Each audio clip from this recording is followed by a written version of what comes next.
Separate pa itong ibibigay ko ngayon galing kay Tito Efren of USA. Wala, ready ka na? Oo, so I hope yung pera na ibibigay ni Tito Efren ay gagamitin mo sa mabuti, makakatulong sa inyo, at the same time, kumbaga makakabago sa inyong buhay, no? So, ito. So, cash yung ibibigay niya and cash ko ring iaabot sa'yo. So, para maging transparent po guys, yung kamay mo. Grabe. Di ako makapaniwala. First time po ito nangyari. Okay. 1,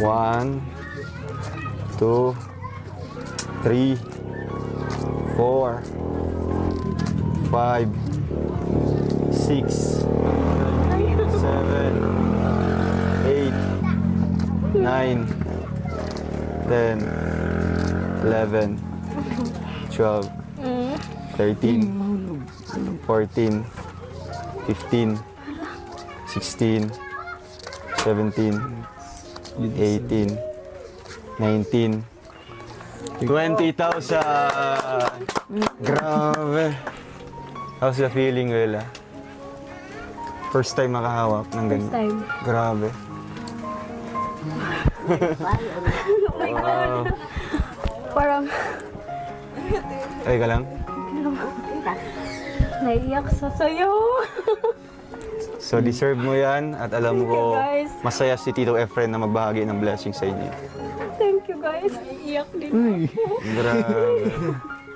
Oh my God, di ko masabi yung kasiyahan ko. Oh my God. Feel yung mangko. Oo. So, ano na lang, yung mensahe mo na lang kay Tito Efren, if Ano to Tito Efren from USA, sa USA. Thank you for your generosity, your kindness you showered into me, to us. Talagang speechless ako na. oh, lalo na first time na makahawak ng ganyan First time, talagang literal. amount. Thank you so much, Tito Efren, sa pag-share ng blessings at Grabe. So to be honest, first time ko din na mag-abot ng ganyang pera sa beneficiary ko. Na buong cash talaga na pinadala niya.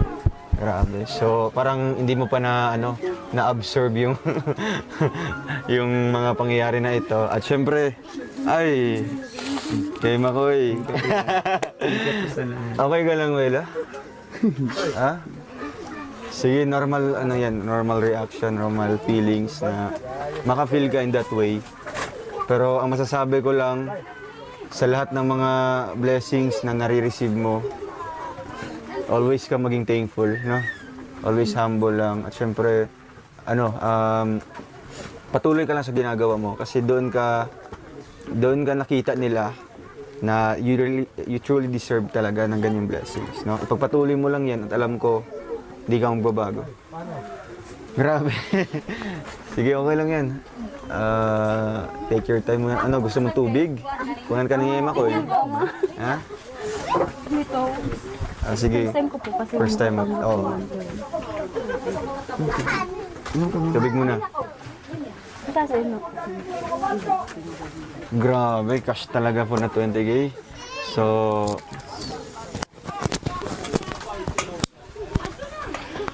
may mga pahabol ka pa na sasabihin sa kanila?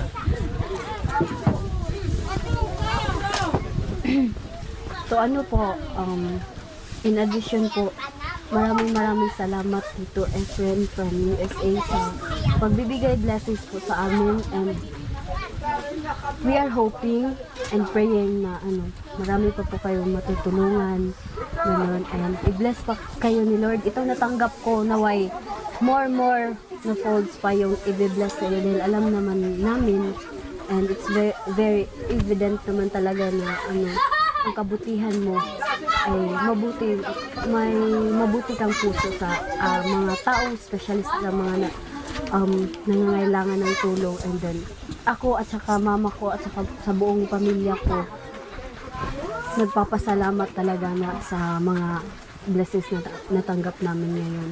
Yun po. Please subscribe. Role of Malalag. Racial Morales. Thank you.